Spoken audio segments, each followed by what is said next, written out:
Welcome back, Megan Thank Greenwell. We had for if you aren't here in person, since we're streaming worldwide, that Megan spoke with us this morning, and she actually recently published Bad Company, Private Equity and the Death of the American Dream. And I came across this book doing research on private equity. And I'm fascinated by your writing style anyway, but I would love to know a lot. You used to be the editor-in-chief of Deadspin. Mm-hmm. Your company was bought by private equity and that. How did you end up at Deadspin first? Because what a cool rag, right? I mean, you did Esquire, ESPN, stuff like that before. Yeah. And then ended up there, still on the sports theme, but much more of the edgy kind of media. Totally. Working at Deadspin was always my dream job. I just thought I loved the way they sort of fused sports with other stuff. I've always been obsessed with sports, but I never wanted to be a sports journalist because frankly a lot of it's boring. Like I did not want to be a beat writer going into team locker rooms. It just sounded so sort of formulaic to me. But Deadspin, when I went there in 2018, was kind of the one place like doing all of this weird stuff, unafraid to call bullshit, when necessary, and doing sports, but sports with culture, with politics, with business, all this stuff. And so I had been laid off from Esquire in late 2017, something like that. And when Deadspin's editor-in-chief job opened like 6 months later, I was like, that's the only job I want. I will fight whoever I have to fight to get that job. And so when I got it, I was sort of like, great, I'll just stay there forever. I was really, really happy. Forever is a very short amount of time in private equity. Yes, it lasted 20 months. Wow. A short forever. So what was first of all, what were you told when it went down? Like when the whole transaction happened, what was your understanding of the transaction? So when I got there, we were owned by Univision, the Spanish language broadcaster, and we knew that Univision was trying to sell us. When I say us, I don't just mean Deadspin, but all of our sister sites. We were part of what had been the Gawker network of sites until Gawker was bankrupted in the Hulk Hogan trial, and then Univision bought the remaining sites. Media is always so exciting. And so I knew that there was going to be some uncertainty.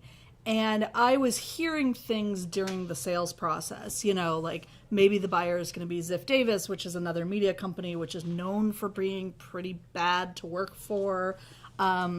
Maybe it's going to be, I can't even remember all the other ones. But given the options, it sort of seemed like this small private equity firm in Boston that like owned a lot of like cool brands, Wayfair, Bombas, like things that were doing well and kind of interesting.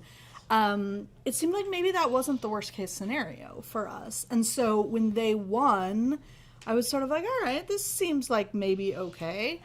And honestly, from day one, it was clear that it was going to be a disaster. All of a sudden, there were these like men walking around in suits in a very not suit kind of office. And they were asking me questions like, well, why do you cover stuff that's not sports? You should really stop that. And I would say things like, well, it's interesting. You'd think that, but actually, here's the data that show that our non-sports stuff, which was only 10% of our content, something like that, traffics twice as strongly as the other stuff. So actually, there's an argument that we should be doing more. I was trying to engage in good faith and thinking that like these were people who, if I showed them the hard numbers, they were going to be convinced by that. And they were just completely uninterested in anything I had to say.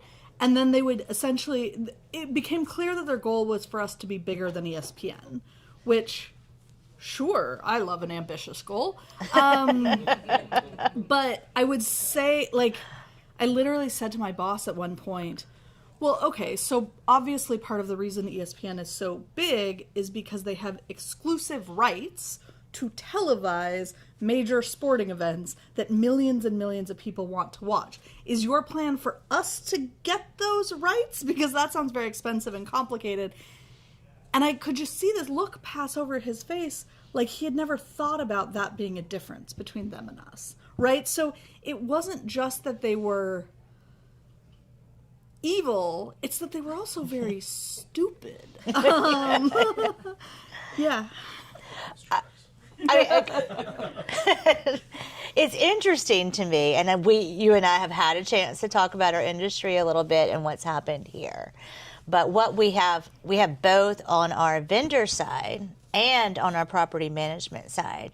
We have had, I would say, over the last 9 years, like 2016 is where we really saw that shift. Yeah. And this money coming in. And part of that was because Focusrite, North Star owned, put out a study that said that we were an $85 billion market, and all of us, and they combined us all under a heading called alternative accommodations. So that included way more than just vacation homes. And so by boosting this massive heading, by increasing the umbrella size, they're really referring to a market that's this big, but all the investment reaches a market that's this big. Yeah. But again, zero understanding of that. So it's almost like, then you start saying all this, if we could just get 1% of the $85 billion market, and then that kind of stuff. And then that's where it starts to spread. And then once people start jumping in, everyone else starts jumping in. And we just saw a lot of good companies get bought. Now, this is where I have this issue. It's like a founder of a company has a right to maximize their investment. And if they want to sell their company and that's what they built it to do, I absolutely support their ability to do that. At what point does that person have a responsibility to the company or the employees or the community or the industry? And do they? I mean, when you've been writing about this, and I'll tell you, the Toys R Us story is really my favorite. Yeah. I think because we all know that. You can walk into a store and feel it. And when they all went down, I think most of us who grew up going to Toys R Us were like, that's so sad. It's like Mr. Rogers dying, Yeah. But anyway, so that's my whole, what kind of responsibility does the seller have? I mean, this has been the hardest question for me to answer throughout talking about this book, and because I am not super excited about critiquing individual people's choices, right? This is a systemic problem, not a problem created by individual choices. And I've actually been asked this question the most by doctors, because doctors are constantly getting unsolicited inquiries from private equity if they run their own practice.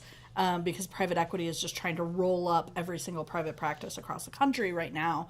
And I've had these doctors call me all freaked out saying I need this money for my retirement, but what happens to my employees, whatever. And so I've felt like all I can do is sort of lay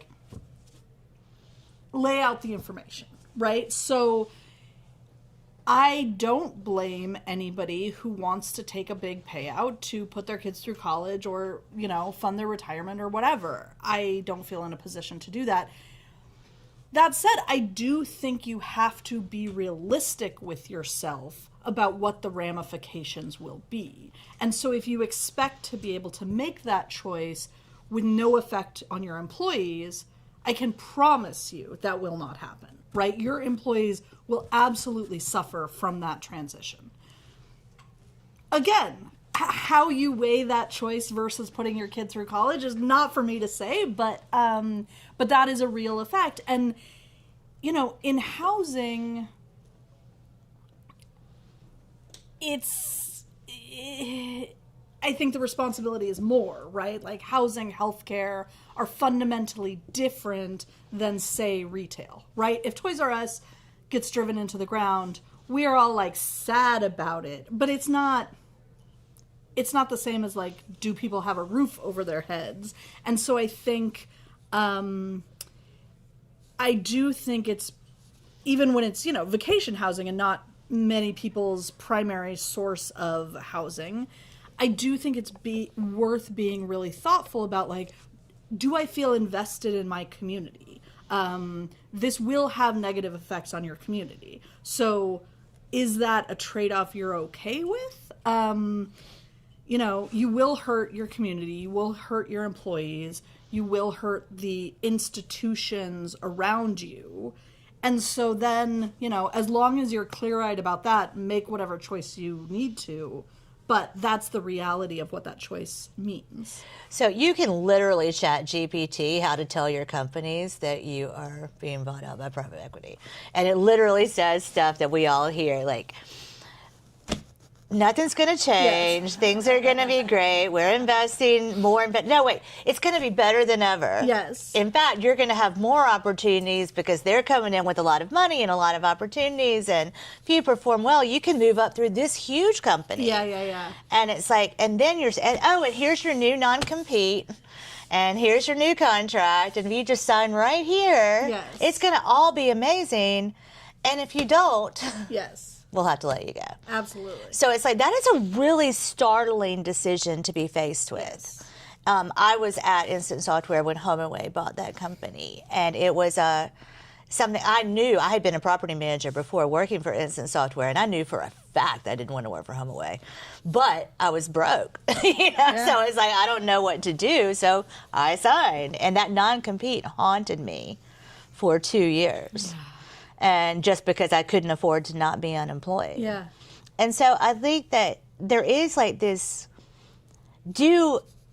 when you're telling your employees and stuff like that about it, do the private equity companies, is part of their deal, like keeping employees and stuff like that in the beginning? Usually, yeah.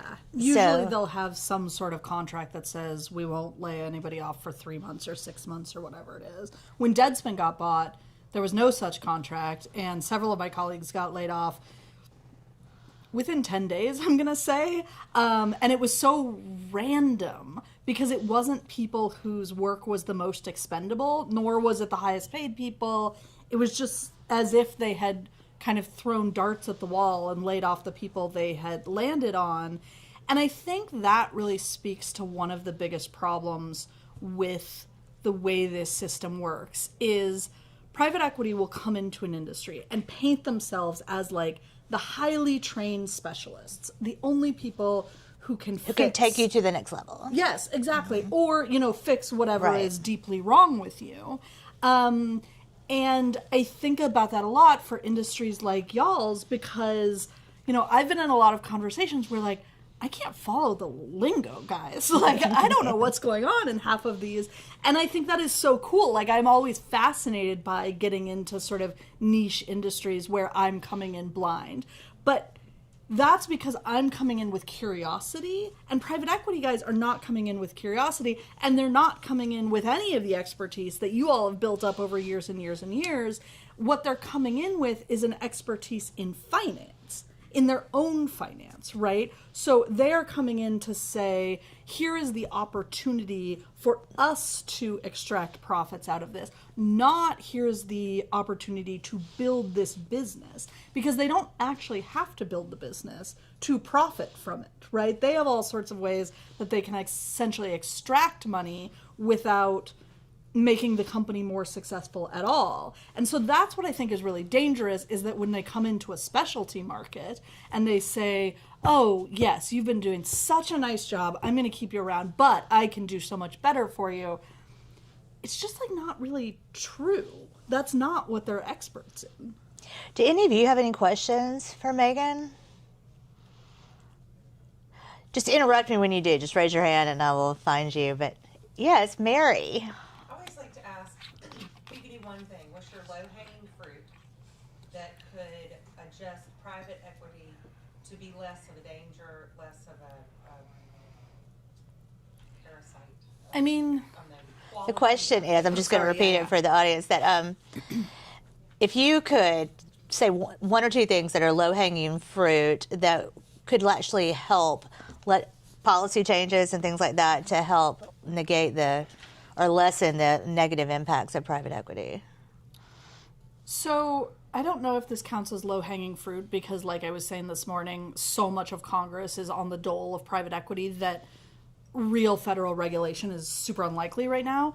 But one really simple change that you could make is you make private equity companies share legal responsibility for the debt they acquire in a portfolio company's name. So for anybody who missed this morning, basically the way it works is I'm a private equity company. I come and buy your company for, let's say, $5 billion. probably $4 billion of that is going to be bank loans. And I, as the private equity company, have literally no legal responsibility for those loans. That's what always shocks people. Because, like, if you're a business owner, you take out a loan, you are the person who has to pay that loan back, right? Private equity companies do not have to do that. And so in the case of Toys R Us goes into bankruptcy and then liquidation. And the private equity company walks away with a profit, even though there was still $5 billion of outstanding loans. So you could just say, just like requires changing 3 words, right? To say private equity companies share responsibility for that debt. That would fundamentally transform how they could operate. That's a super simple change in some ways. Politically a very difficult change. But the thing about that is, in all of my conversations with private equity executives, on the record, off the record, whatever, none of them have ever articulated to me a real reason that wouldn't work beyond just we would make a lot less money. And so that is like, if you make me king, like that's the one change I'm making. It doesn't actually completely undermine their ability to operate. Like Elizabeth Warren has a bill called the Stop Wall Street Looting Act that she has proposed over and over and over again that will never pass, but that bill would fundamentally undermine how private equity does its work, right? That essentially makes the industry illegal. This does not make the industry illegal. This is one simple change that, absolutely eats into their profits, but so what? Yeah. Just curious. Sorry. The example you gave, like medical professionals or doctors that have their own practice and that then like struggling with that decision. Are there like 2 or 3 things you would advise any business, but maybe that example on like what is the best way if you're going to do the deal? What are like the few things you absolutely have to make sure you do, like that gives you the optimal outcome? It's a good question, and one I am not fully confident in my answer to. I mean, I think the real thing is these are firms worth gazillions of dollars with fleets and fleets of lawyers, so I don't think there's like a way to do better than most companies do in terms of like extracting more promises from them contractually and stuff like that. I think, I certainly think people can try to negotiate longer terms to keep your employees, things like that. But that doesn't totally solve the biggest impacts in terms of like the community. And like maybe you get that from 3 months to 6 months or 6 months to a year, but you're not, realistically, I don't think you're going to get that to, you have to keep this company at the same size, operating the same way, because they wouldn't be interested if they had to run it the same way. You know what I mean? Sorry, that was a depressing answer. Hey, yes. Have you found a correlation amongst like the tech industry and the push to return to office with private equity? Oh, that's super interesting. I don't know the answer, but it would not at all surprise me because RTO has been used as a tactic to shrink your staff size. And so I have to think, I mean, that's obviously been big in tech companies and it's been big in like Manhattan banks. So like in that private equity is like essentially the nexus of the two. I have to imagine you're right about that. Kimberly, I know you must have a question or at least a comment. I think I'll phrase it as a question. Okay, so Amy mentioned 2016-ish, our industry in particular saw a lot of private equity interest on the vendor side, on the on the property management side too. And I think it's shifting now because, some bigger players had some dramatic falls. And there was a lot of like pointing at like that was the wrong way. You see, private equity messed up. The property management should never have done that. but private equity is not gone in our industry. It just is putting on a little bit of a different outfit. And I think, sorry if I'm being too bold to say, because I don't know who's in this room with me, but like now it's sort of looking like we're going to be really quiet in the background and we're going to roll things up and we're going to let each individual company keep their front. We're going to let you keep your brand. We're going to keep your local presence. You can still sponsor the local Little League team. But it's still 100% owned by the private equity. Yeah. So I'm kind of wondering, like, I'm guessing you maybe have seen this in other industries. And, like, is that can that be better? Can it be a better approach? Or is it still just, like, same thing, different outfit? I think it's basically same thing, different outfit. Obviously, there are advantages to letting any kind of business, like, keep its identity. I think usually the bulk of those benefits are on the buyer's side, because if you're the private equity firm rolling up all these companies, like, it's in your interest for it to look like nothing has changed. Do you know what I mean? And so you start to make changes gradually over time. So I think a lot about this in terms of hospitals. By the way, the Private Equity Stakeholder Project has a great hospital tracker where you can look up any hospital in the country and determine if it's private equity owned. I highly recommend doing it. It's super interesting. But the hospitals are never, ever, ever called, private equity firm hospital. And in fact, I had hospitals where, like, I'm a pretty good reporter. I've been doing it my entire career. But I had hospitals where, as much digging as I did, I never actually figured out the ultimate owner. This was before this hospital tracker existed. Now they've, thank God, made it easier. But private equity firms operate secretly by design. They don't want customers, even workers necessarily, to know that they're the ones ultimately in charge. And so I do think that can make it better in the short term, but I don't think it changes the ultimate private equity goal or strategy. Rachel. So, I mean, I feel like we're all kind of, like, a lot of these comments, which is what I'm about to do too, but we're, like, trying to, find the positive.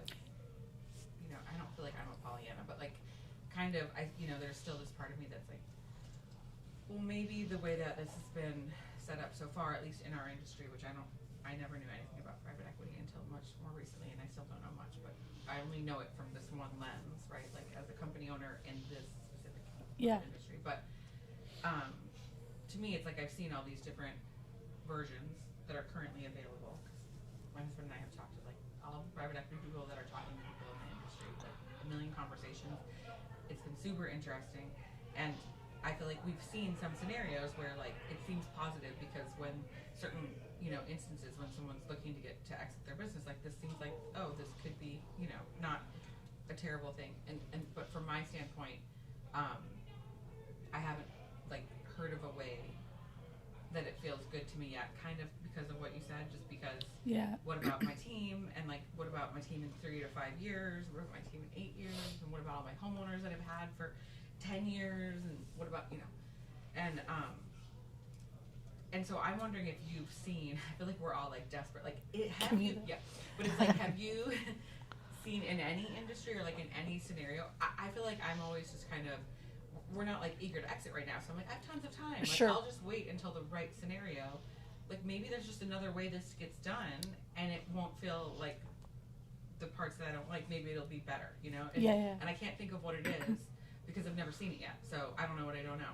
So I'm just wondering, do you know what I don't know? Like, are there, like, ways that this goes down? Kind of like what, like you were saying with where you keep the company, like, that's good, right? And you're still, you keep the company name, and the company is still having a positive impact on the community for whatever, like, whatever. And it's like, I don't know, or maybe there's some other versions, because maybe it's like in our industry, it goes the same way over and over because that's what we're all used to, so it just keeps going that way. Maybe there's slightly different ways this goes in other industries, or, like, I don't know if you've seen, I'm just wondering. Yeah. So I should not paint this as though every private equity deal results in catastrophe. That is very clearly not true, right? And so the statistics show that about 10 times as many private equity owned companies enter bankruptcy proceedings as other types of companies, right? So their statistics are way worse, but that is still, it's like 20%. But right? it's not the private equity company that enters bankruptcy. Oh God, no. No. It's their portfolio companies. Right. But that's still only 20%. So private equity is like definitionally a short-term game. Right. They want to own a company for 5 to 7 No, years, I'd say and that's then like my number one concern. It's just like, but what about after that? You know? right, exactly. So there sort of are two ways it can go, right? Either what they're trying with the company they've bought from you does work really well, and they have some very lucrative exit in 5 years, and maybe Then that to me, then it's like, and then what? right. Yes, I think that's That's my question. I think just that's wondering right. If you've ever seen any scenario in any industry where the and then what was some interesting story that's not. Oh, sure. Yeah, there are definitely examples of that. So,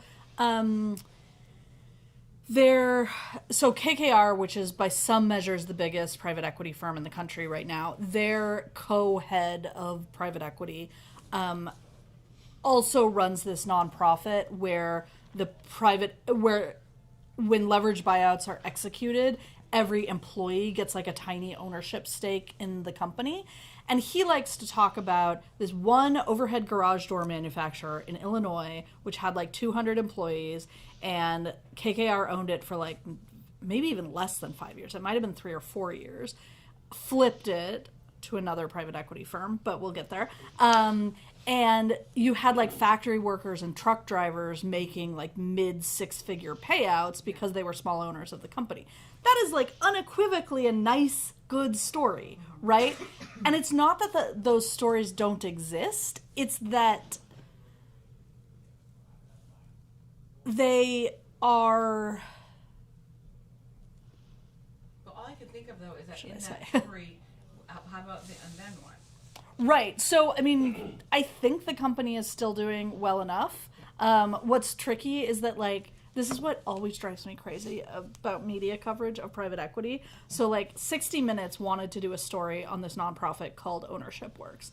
The reporter from 60 Minutes, who I, like, was sort of 2 degrees removed from, called me and was like, you know much more about this. Which tough questions should I ask about how this works? And I gave him, like, 20 questions. You know, he wasn't paying me. I was just like, yes, I want more nuanced, sophisticated reporting on this. And the piece comes out and it's just another fluff piece about the truck drivers who got 6-figure payouts, right? You cannot, nobody like tracks this stuff over time. And so I think like if you get to the point where you're considering selling, the way to do it is like look at their portfolio companies, look how long they were in the portfolio. Most of them will list prior portfolio companies. Call the prior portfolio companies, like ask them how they're doing now, because like some will be doing absolutely fine, but 10 times as many will have crashed than if they were under any other form of ownership. Hey. I was curious. I might have some of my assumptions wrong, but like, as far as like, is there still a lot of like endowment money and like CalPERS and things like that? Yes. That fund this. Is there a future where obviously university funding is getting cut pretty hard, so then those universities are going to need to do maybe more redemptions, and then population's getting older and all that. So 5 or 10 years down the road, if they're doing more withdrawals or whatever you call it, would that? It seems like the model, they don't have that many liquid assets, and then the returns aren't always that good. Where are they going to kind of get caught with the pants down eventually? Yeah, such a good question, and I can translate a little bit for people who know less than you do, because you know a lot about this. And there's a lot about CalPERS in particular in my book. So basically, a lot of the limited partner money in private equity comes from university endowments and public pension funds. CalPERS in California is by far the biggest public pension fund in the country, and basically every public pension fund in the entire country is dramatically underfunded. So a lot of them will go harder and harder and harder into private equity looking to goose their returns. Sometimes it works and sometimes it doesn't.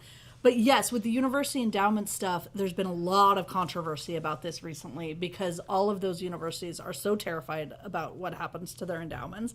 And what's interesting is they're coming to different conclusions. So Yale made huge news because they said, well, if our endowment is under threat, we can't have as much money tied up in private equity because it is not only that it's not liquid, it's that you don't get any vote in it, basically, right? It just like goes into a black hole until you either get returns or you don't. Other universities have gone exactly the opposite direction and said, well, if we're looking to, gin up our interest from our endowment, then we really need to go harder into private equity. So one of the most frustrating things about reporting this book is the academic research on whether private equity actually gets you better returns is so murky. And I never got to the place where I felt like I really had come to my own answer on that. And you see all of these universities doing the exact same thing. They just have no idea and they're all just guessing, which is like not a great spot to be in. Yeah. One of the things that strikes me is there's a long value chain in private equity, and as Amy mentioned, we're still pretty early in this space as it relates to private equity kind of coming into the market. And so I think the how we define a private equity group could be smaller and kind of up the value chain and larger, right? And so I think there's decisions that those groups make when they're smaller and have relationships with some of these sellers as they start to go through recapitalization. Yes.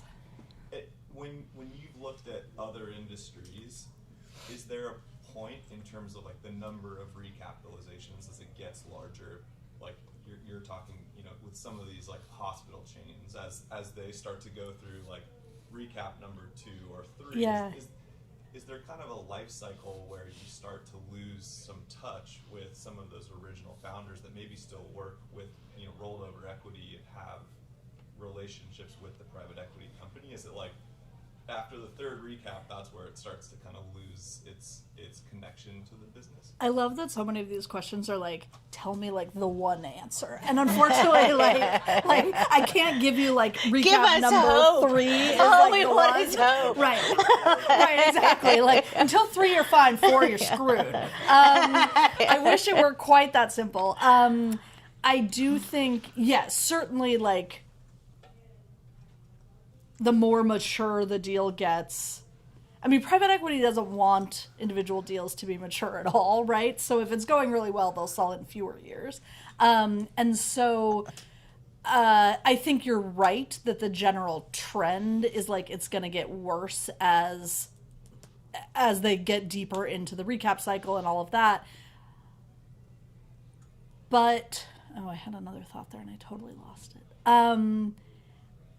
I also think that it's just... It is hard to say, especially when it is an industry where private equity is a little newer, right? Because they're figuring it out on the fly. They are building the plane midair. And so they are just kind of guessing at the answers too. And so as they start to roll up and up and up, more and more and more companies, essentially what they're doing is like trying to figure out where their own limit is. And so I think that can be really frustrating for people working with them or working under them or whatever, because it's sort of like, they don't know the answers either, right? Yeah, sorry, I feel like that's an unsatisfying answer, but that's what I got. I see Robin's got his hand up. So Robin is, by the way, sailing the world after his sail. And he is here off of his boat for a moment to come play pickleball with us. Wow. But okay. Welcome back, Robin Cragen. So I love that you use the phrase "building the plane as you fly it," because I would say, even though our company, we've been around almost 30 years, I still feel that that's entrepreneurial. The entrepreneurial activity that we're in is we've been building the plane. I mean, the plane was flying faster than ever, and we recently did partner with a private equity firm. So we've kind of gone down this path, and we did a lot of soul searching and thinking and research. And so it's really interesting to me to hear your story, and obviously it's very relevant for our current situation because we're in the first year of that deal. In your research, you obviously did look at a lot of different private equity groups and industries, right? And it sounds like your overwhelming conclusion is that this is not a good thing, but I'm assuming that that wasn't 100% of the story. Totally. And I'd love to hear about an example, because there's also, that feeling that could there be a roadmap for success within this kind of exit strategy? What were examples of companies where it has worked for the investors, for the partners, for the employees, and what are the indicators that take you in the direction of success? Yeah, it's a good question. It's interesting. Private equity has, probably a decade ago, they went deep into fast food. And so it feels like a lot of the examples they most love right now are from fast food about, success for everybody involved. Excuse me. And so, I always blank on which ones. What's the sandwich chain? It's not Jimmy John's. Jersey Mike's. They love bragging about Jersey Mike's. They love bragging about Dunkin' Donuts, which is doing well right now. They love bragging about Kava on the more fast casual side. I haven't gone deep enough into those. I have no real reason to doubt that they are correct, that those companies are doing well. What I don't know, and I would love to learn more about this, is there something about that fast food, fast casual model that makes private equity work better there than it does in some other industries? In general, I think the private equity deals that work out the best tend to be the ones where the private equity firm is pretty small and the company is pretty small.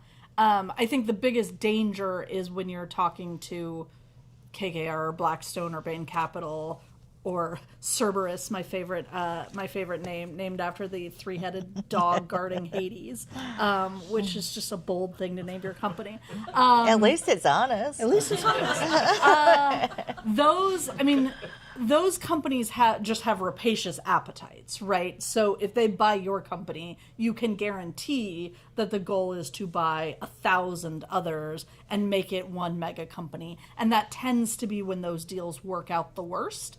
If it is a small family private equity firm buying a small handful of family businesses, that's pretty similar to the 1960s model of these bootstrap deals. And I find that system relatively benign. I think the problem there is if you work in private equity, you want to work at the biggest firms because everybody in private equity is a certain kind of ambitious where the deals have to be bigger, the bonuses have to be bigger, all of that. And so my experience and my understanding is that with the smaller firms, you tend to end up with more idiots because they're just not kind of the cream of the crop. Whereas in other industries, plenty of brilliant people just want to run a small business without turning it into a world-dominating business, right? Private equity is not like that. So if it's a small firm, if you find the people smart, and if it doesn't seem like their goal is to devour everything, that may very well be a fairly benign deal. I think later on, just to add to that example with Picasa in particular, you do have these not one-offs, but we have markets who did really well in spite of the model because the team members made sure that their customers were taken care of. And I think as long as you have those people who make it run there, that your customers and your community can be taken care of in spite of the push to cut there. And that can be one advantage of the private equity firm probably not being based anywhere near your community. Right. Right? If you can keep things running without too much intrusion from them, best case scenario. I do sometimes wonder, Deadspin was headquartered in Manhattan. And the private equity firm that bought us was technically based in Boston, but like had a big New York office. And I wonder, like, had we been based in Denver, like, would it have gone better for us because they just couldn't have micromanaged as much? It's possible. I'm sorry. Well, real quick, you go first. So one thing I haven't heard you say, like a word you haven't used, that I think is the underpinning of all of this, and I think a lot of the reputation that private equity has is the usage of debt, right? That's how these companies go bankrupt, right? You don't go bankrupt if you don't have debt. And so especially these larger firms, you talked about Cerberus and KKR, big one in this room, Ares, like they use a lot of debt. That's how they do these deals. When they have these massive companies, a lot of times, like, you're not going to generate a ton of value through like growth or whatever. It's a lot faster to just lever the company up. Yes. Right? I'm interested to hear like what you've seen in your research and coverage of this space with firms that are using less debt or being a lot more conservative with that. Specifically private equity is a really general term. Totally. Right. And there's, I personally have worked with a lot of growth equity firms where they are investing in companies that are significantly smaller because the size of the deals are smaller. They don't need to use debt. Yes. And so it frees the company up to do a lot more and to be a lot more flexible, and it eliminates a lot of that risk. So I'm interested to hear from you, like, what you've seen in kind of that other side of the market where like debt is not really as used, and how those firms tend to get involved with the companies that they own, and how those examples turn out. Like, you talked about 10 times more likely to go bankrupt. With big LBOs, I 100% believe that, right? My wife has been through 2 companies that were bought by Carlyle. In both cases, both went bankrupt. Yeah. But I've worked with a lot of private equity firms on the smaller side, particularly growth side, and Totally. I've never seen any case where it was like really that much of an issue. So I'm just curious what you've seen. Yeah. So, I mean, it is a very good distinction to make. When I talk about private equity, and I say this in the book, but should have said this here too, I am primarily talking about leveraged buyouts, right? Growth equity is like often housed under the same firm, but like doing such a different thing that it's impossible to write about all of them at the same time. I absolutely think you're right that the debt ends up being the problem. And I don't know if you were here at the very beginning, but I was talking about the case of Toys R Us, where they took out $5.3 billion in debt. The private equity firm is not responsible for paying back that debt. Only Toys R Us is. And so the like conventional wisdom on how Toys R Us died is that they couldn't compete with Amazon. But like that tidy explanation falls apart under the smallest bit of scrutiny, right? Because there are all sorts of specialty realtors that, there are all sorts of specialty retailers that have continued to thrive in the Amazon era. Had Toys R Us had the money to innovate, had the money to, overhaul their store experience, which was by then feeling very dated, had the money to develop a real e-commerce presence, which they had never done, they could have been in a very different position. They could be a Home Depot, a Sephora, whatever. And it's interesting to me that in retail, so if you go down like the top 50 retailers list in America, not a single one, until 2 months ago, not a single one was owned by private equity, and then Walgreens got purchased. But Is that also going bankrupt? yes, I mean, I was gonna say, not a great example. No. They are like technically the 8th biggest retailer, but like they're in a heap of trouble, and that's the only reason they got bought. So yes, I think the debt is always, always, always the problem. Yeah. I was gonna ask, so it seems like a common theme from my perception would be like a lack of long-term strategy because you're prioritizing short-term gains over long-term gains, which of course short-sighted business owner, etc. But are you seeing a correlation also regarding if an owner stays on versus does not stay on, and how that impacts the success of that business after private equity? I don't know if there's good research on this. I would be curious to see if there is. You know, at the biggest types of companies, the private equity firm almost always is going to replace the CEO relatively quickly, maybe not immediately. It was nice knowing you, Scott. No, but I mean, but that is not obviously at every single company. And so I'm sure it is helpful, right? Because if you have the person, even if it's not the top, like at the top, with actual knowledge of the industry, the company, whatever, that does give you an awful lot of protection. The problem is the CEO is at the whim of the private equity firm. And so if there becomes a clash there, the CEO is not the one who wins that fight. So I certainly don't think it's a silver bullet. And I'm sure it also really helps rather than having the private equity firm like install their guy who comes in not knowing anything.